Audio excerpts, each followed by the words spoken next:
My entire channel is now ad-free, courtesy of YouTube.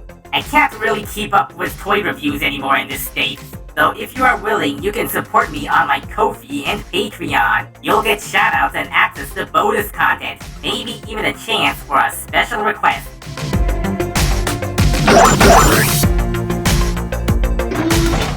Hello, it's KRBrickBot, and Carbot's branching out into imitation LEGO merchandise.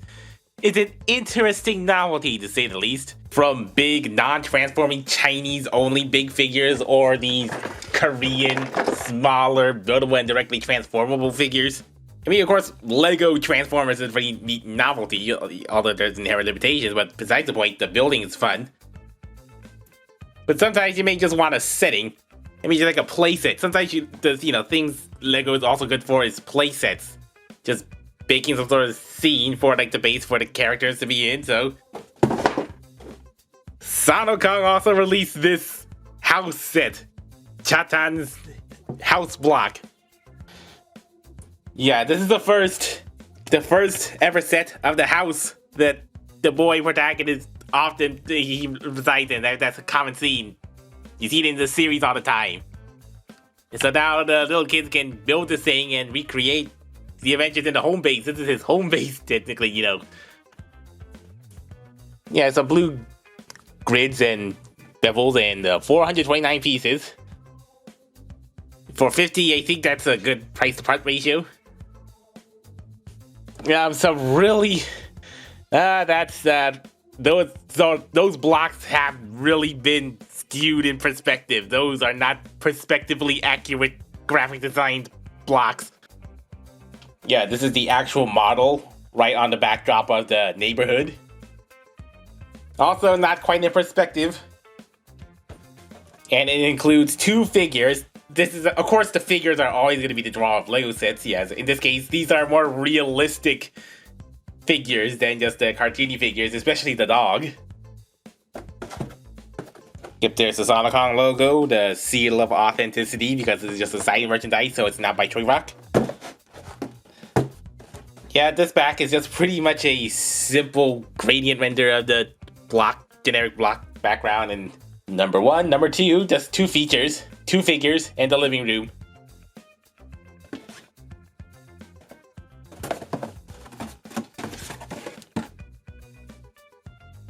Yep, so there's the release date there, and then let's get to building it.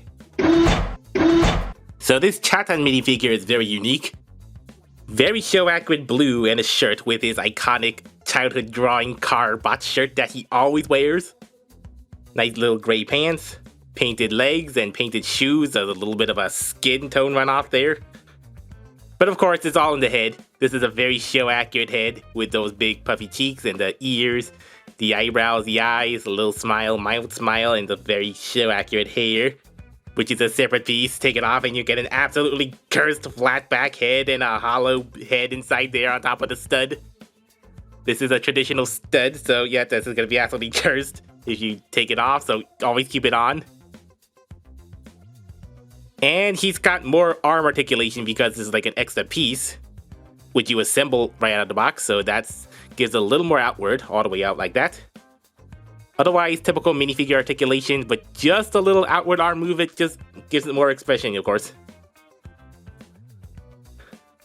Yeah, compare this specialized style to the traditional minifigure style, the Chinese version of Chatan. Traditional minifigure with the midi legs. More elaborate printing. And a tinier shirt and a LEGO style face and a pre-existing hair instead of this.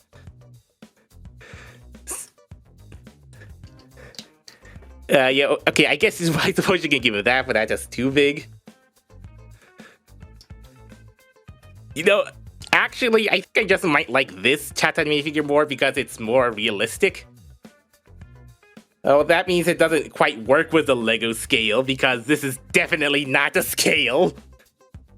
That is a ridiculous scale. Yeah, this is not meant to interact with regular minifigures unless it's like it's just a giant fake head. Yeah, so this would look more accurate in a traditional minifigure sense, but I guess just isolated by itself on its lonesome and with slightly bigger LEGO builds, this is a fine minifigure to use outside of LEGO. Yeah, but you still may prefer the traditional minifigure because realistic heads may look uncanny to you, but I think this turned out okay for what it is. Yeah, it's just so weird to see a minifigure in this style. And his little dog too. This also includes a Badugi, the David the dog, and some sort of crossbreed. Yeah, he's also been around the entire series. Very realistically molded, soft, rubbery, just for a cartoon dog. Nice brown patches there, spots. Little cute smile and glancing eyes, although, oh no, they are really off-center. Look too close and that just looks wrong. Yeah, the printing targeting could have done better.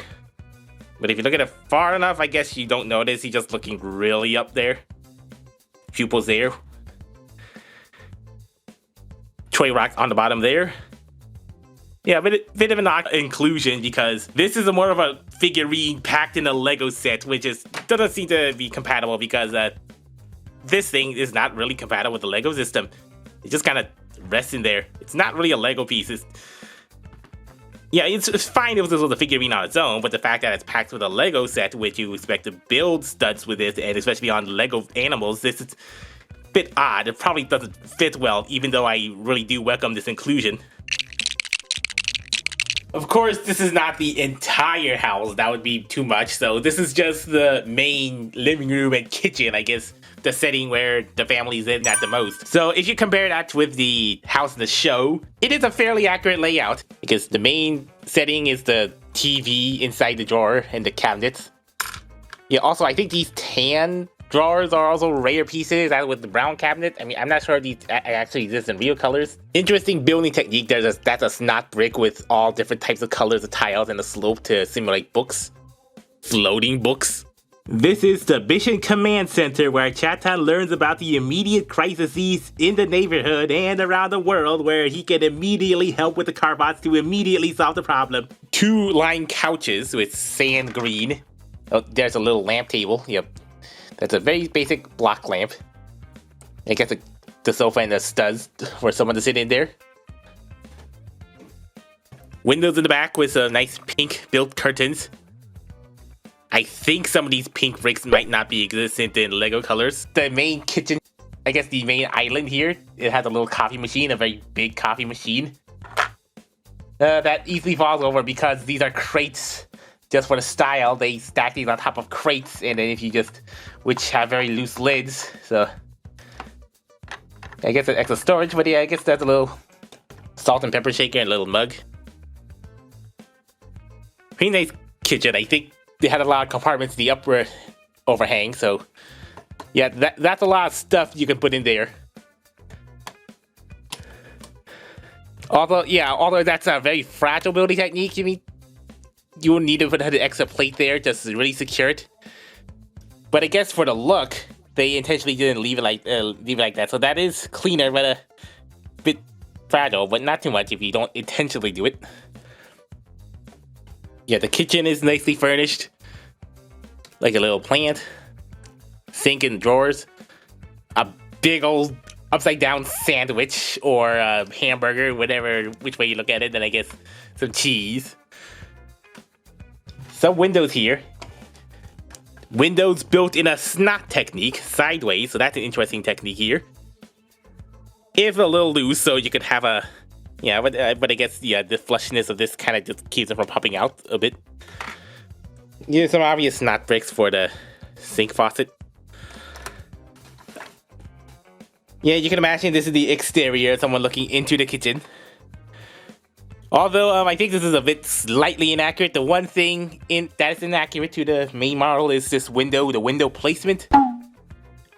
Because it's pretty should be solid. There's a window much more to the side here. Then compared the minifig to the setting, I guess he's a little too small for it. Or the room is much too big. I mean, I guess, you can sit in the sofa, but then you can convert it to the kitchen. Well, that's... Yeah, I guess you could, he's a little short for the sink, but I guess this stands enough. I think the main thing I think that makes it slightly out of scale is just placing the cabinets. They're just way up there. Really hard to reach. An adult size would just be about this taller, I guess, which it would be way out of minifigure scale to open that. You know, minifigure scale is not strict, so yeah, it's good enough, you know, for a minifigure setting. Just with really tall cabinets. These things are just throwing my perspective out of whack. Yeah, everything is dedicated to tiling up the entire floor except for these jumper plates, which are just spots to put the minifigures on, like Chatan here, and these two tan studs just kind of balance Battlegeon, even though he doesn't connect at all.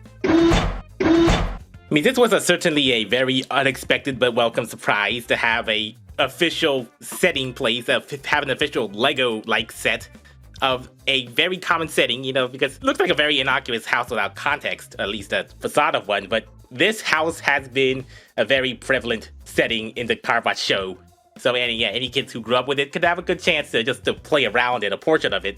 This is probably very niche. It's not going to appeal much to Transformers fans. It's not going to appeal much to Lego fans because this is not Lego. This is just going to really appeal to the kids and fans who grew up with Hellokarbot and just really like the setting here, just a little humble little setting. And of course the minifigures. Realistic dog and a more realistic figure to use with more not Lego than anything. The sacrilege. And of course this is not the full house. This is just the iconic kitchen and living room, but there are other houses like Chatan's own bedroom. But for what it is, I guess a $50 price of pretty much a diorama instead of like a front facade of typical Lego houses. I guess it's a good price per piece ratio.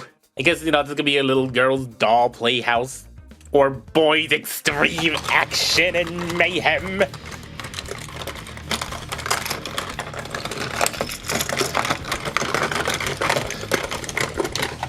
And as with the nature of toys and houses, you can make stories and scenarios that are edgier. Immaturely edgier.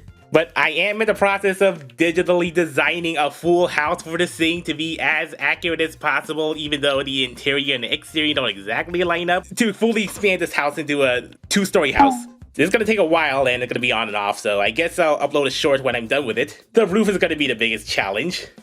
And since Hellokarbot has showed it could do more block sets than just iffy Transformer Carbot blocks, it really opens up the idea for Sadokong to do more block sets, but what else could they do for iconic locations in Hellokarbot? Well, the one thing I can think of is like the line truck or the line bots. Since cartoon villain robots aren't really that appealing, they'll be perfect for Lego form. Relatively inexpensive and finally getting some physical representation of that. Thank you for watching. Be sure to like and subscribe and support on Patreon.